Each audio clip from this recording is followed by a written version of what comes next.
Well, balik prime time ulit, balik school. Of course, super happy and super blessed, and of course, excited din at the same time. First time mo makakatrabaho itong dalawa. Yes, ako yun lang. So ano yung mga naririnig mo before na bago makatrabaho mo sila? Kamusta sila bilang katrabaho? Or, Si Edgar Allan, dami ko naririnig ng good stuff. And syempre, napanood ko rin siya. So yun, talagang saludo ko. And kay Andrew, first time ko siya makatrabaho. So super excited. First time mo sa isang teleserye? First time. So anong nararamdaman mo ngayon na kasama ka sa... Well, I'm so excited kasi makatrabaho si Julia. Julia, of course, sobrang galing na actress para sa akin. Of course, EA, Edgar Allan, sobrang galing nila. Gusto ko lang sana mag-thank you kay Lord kasi siya talaga to eh. Pangalay ko lahat sa kanya. I'll do my best para makuha lahat ng expectations ng tao. Ano ba yung expect mo din sa dalawa bilang sila sanay na sa mga teleserye, sa acting, ikaw parang first time mo? Well, syempre, no-pressure din naman ako kasi first ko eh. Pero I'll get used to it naman kasi mababait naman sila kasama eh. So mabait naman nila and I feel like this is my home. Parang sila mga kapatid ko, sarap sila katrabaho, masaya. Okay ako. EA, after your face, so another project na maganda. So hindi feel nakasama ka sa doble ka? Thankful syempre and kumbaga yung mga blessings na dumarating sa akin ngayon sobrang gaganda and excited ako kasi first time ko nga kasama si Julia. Nasa ibang network pa ako, pinapanood ko na siya and sobrang galing. Excited ako pati kay Direk Manny, first time ko sila makatrabaho and thankful syempre sa ABS-CBN kasi ito yung first major significant role ko sa kanila, sa teleserye and sa Dreamscape bago kong pamilya sila. So, ayun, looking forward ako and sobrang masaya. Pwede naman tanungin ang mga characters niya dito at ang short lang. Your role. Tama pa rin niya. Pwede ba? Julia. Magmuna kay Julia. Kaya ikaw, anong role rin? Yun sa'yo po. Yung Pwede ba? Pwede sa akin. Ako, well, ano ba? Same lang kami. I'm the same with Julia. Halos pareho kami. Magkababata lang kami. And sooner or later, parang best friends kami. Best friends kami. Best friends kami. Sa mga pagkabata. Yung pagtanda, nandiyan ako parati sa kanya. Lagi akong support sa kanya. Sa lahat ng gusto niya, lahat ng pinapasukan niya, lagi ako nandun sa likod niya para support niya.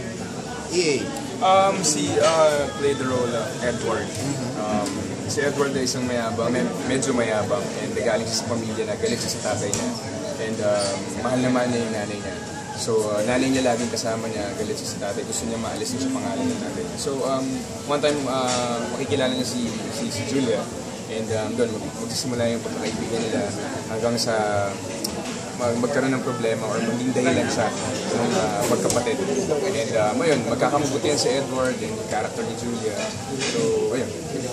Julia, yung role mo syempre sikreto pa or talagang hindi pa pwede i-announce, pero how do you feel na gano'ng kabigat ang character mo? Siguro super kinakabahan din ako and syempre nakaka-pressure ko at the same time kasi normally nga po nabibigyan ako ng challenging role, matured or talagang hindi binibigay normally sa mga age bracket po namin. Pero this time I can say ito yata yung super pinaka as of now na challenging na gagawin ko kasi talagang siguro malalaman nyo rin kung bakit kasi talagang hirap siya gawin at the same time. So anong preparations mo sa role mo? Medyo marami, may mga pinanood, may workshop din kami, meron kami gagawin na character analyzation kasi talagang kailangan namin tuunan ng pansin yung characters. Julia, bago na naman ng mga kalab team mo, nasasanay ka na every other soap o every soap mo lagi ginagawa? Iba-iba uli ang nakakaupa? Yes, from the very start naman po, hindi naman po ako yung talagang isang love team lang. Siguro every time lang rin talaga, lagi ako na-excite kasi sabi ko nga po, lahat naman ng ka-love team, hindi pare-pareho yung natututunan. When excited ako kung ano yung matututunan ko sa kanila pareho. Ano reaction ni Coco na iba ang ka-love team mo? Well, hindi ba kami nag-uusap?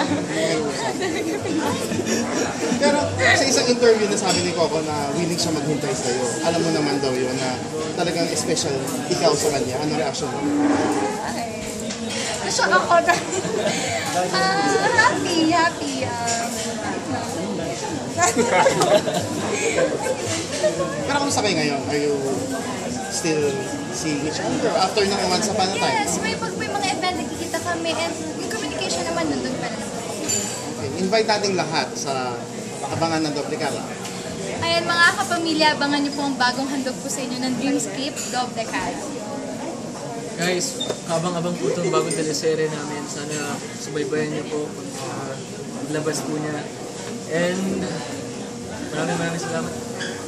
Okay? Ayun, mga kapamilya, abangan niyo po ang Doble Cara at abangan niyo rin kung namin pagtatampan ni Julia Montes and for sure mo kayo dito. Thank you very much and congratulations. Thank you guys. Thank you.